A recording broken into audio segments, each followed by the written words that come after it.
this is what you can boil it down to in many ways, right? The best designs are one, useful, two, usable, and three, beautiful, right? And there's weightage associated to each of them, but by itself, it's kind of like it's still incomplete, right? You can have a design that's just useful, but hey, maybe it's not that usable.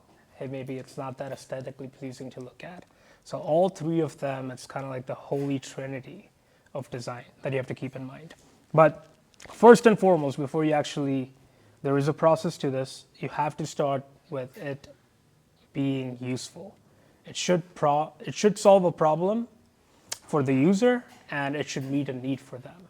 And this can, again, be connected back to the ideas you guys are building and what problem is it solving, what need is it solving for the end user.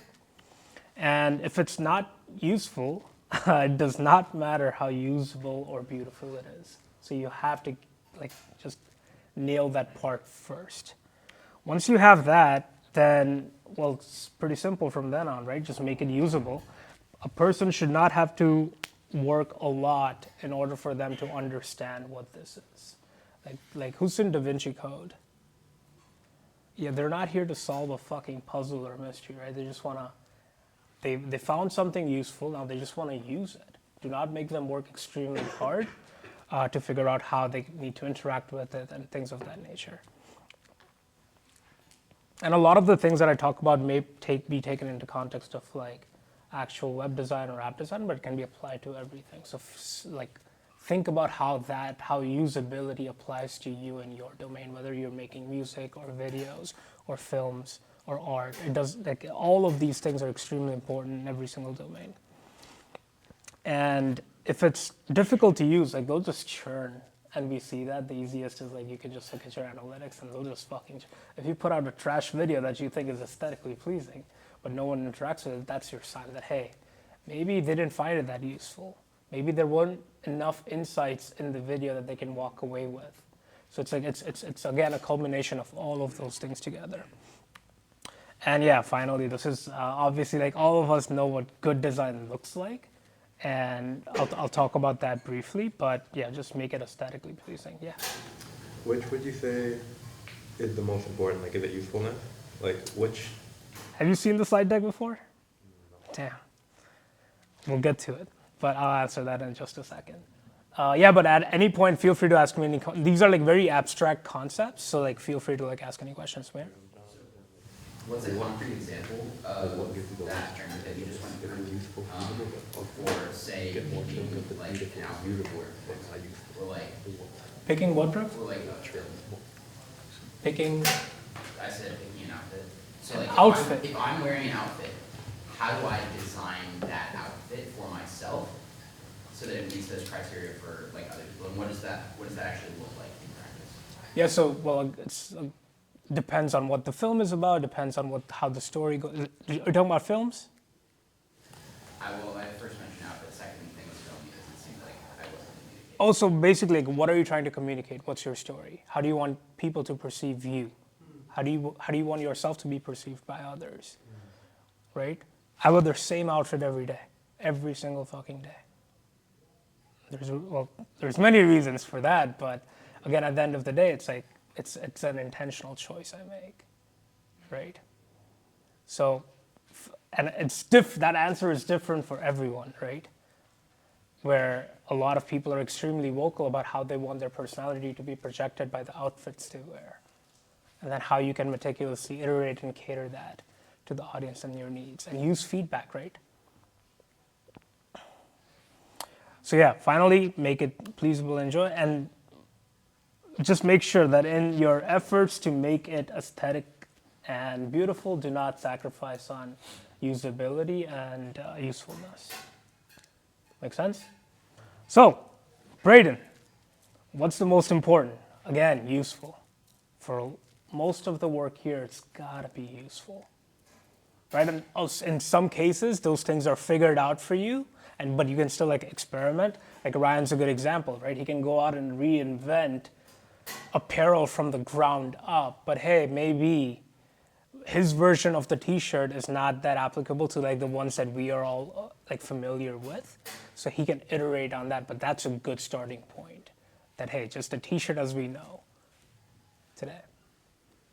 So useful, then make it usable, and finally focus on making it beautiful. So this at the bottom is the most important. Please start there. Do not start here.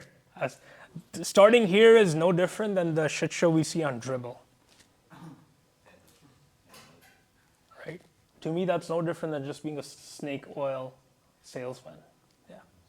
If you nail the first two, do you find that the third one happens on its own, kind of? Or So- do you have to like really put a lot of effort into it? A really, really good question. And that's kind of like, you know, when, even in the beginning when I started that, I've done this like half a dozen times. Like, I kind of want to walk you through a process so that you can understand. Because in the pursuit of making it useful and usable, there'll be so many ideas you already get on how to make it usable. Right? And a lot of you, like, I'm sure like some of the musicians here, as you're kind of like crafting your first beat and you're adding lyrics to it, you kind of already are picturing some version of like the aesthetic music video that's going out. But do not rob yourself of this process. All right, quick disclaimer on tools, because I see a lot of people in this boat, people here and just people that have gone through this presentation a few times. Do not focus that much on the tool. They're great, but only if they push you forward. Oftentimes we spend so much time just overthinking what tools, and you're rather off just kind of starting in. It's like it's a similar tweet that I did, I think this week, I can't even remember where. Just start at a similar place, and then you can kind of like figure out where to go from there.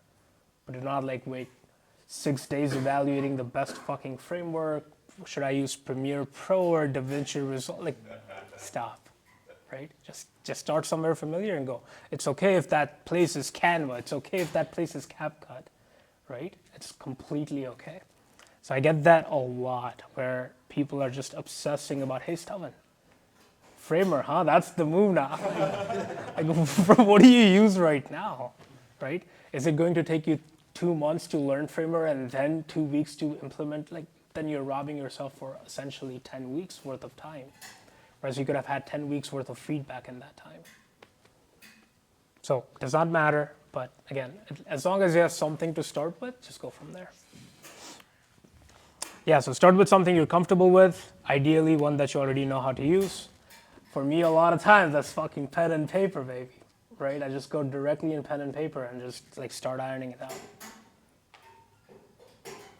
And it's also really easy when you do this. Like this example was, we were in Mexico City almost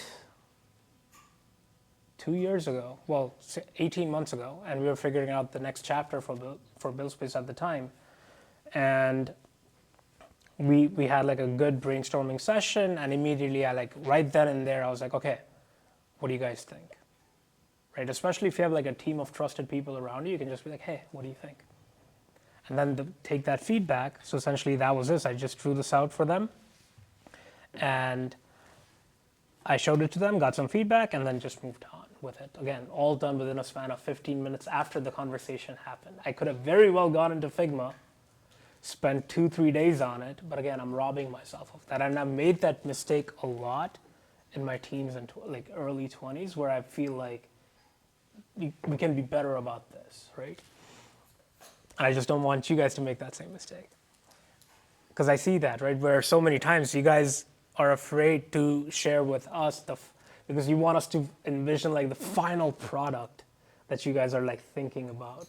But in the like, you kind of like, not just us, but even like you rob your audience of that experience because they're following you for the journey, not the destination. Right? Imagine if I was making a film and I just showed you the final 5 minutes of the film where the hero's off sailing off the sunset.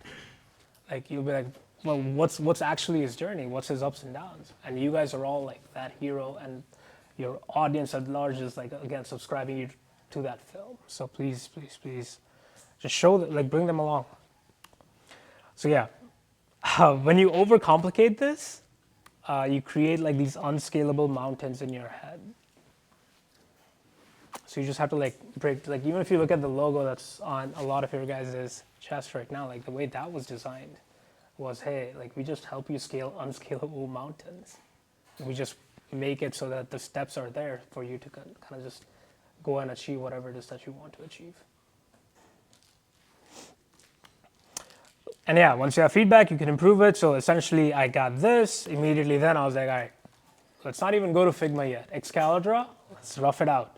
Let's see what it looks like actually, right? So this tool is called Excalibur. It's like just this massive canvas where you can just like start writing on it, and it feels like really like pen and papery, but it's still like there's a lot of different blocks you can use. And there's some flowcharts there where you can kind of like see like, okay, user comes to the landing page, learns how to handle their username, things of that nature. And you can go from there. And once I got feedback on this, immediately, again, this is as soon as we came back, this is half a day's worth of stuff. There's a lot more to it, obviously, that I'm not showing. But then you can kind of like focus. So this was, again, the usefulness aspect, the usability, like, you know, how are the interactions going to be? And then you can kind of like, the one that we actually shipped out was this beautiful pages for like all the user profiles, all the company profiles, things like that. This idea flopped, don't get me wrong, it was fucking trash. But hey, we legit shipped it in a span of 2 weeks versus spending all this time making it pretty, creating the perfect flow, like interactions in Figma and all. It's like, no, just don't do that. Not worth it. We learned a lot by just going through this exercise a few times. Who's used this, by the way? Anyone remember? Rohit? Raiden? You created a profile? I think so. We got an email one day. Yeah, this is, I think, pre a lot of your guys' day at Build Space, but it was fun. Any questions about this?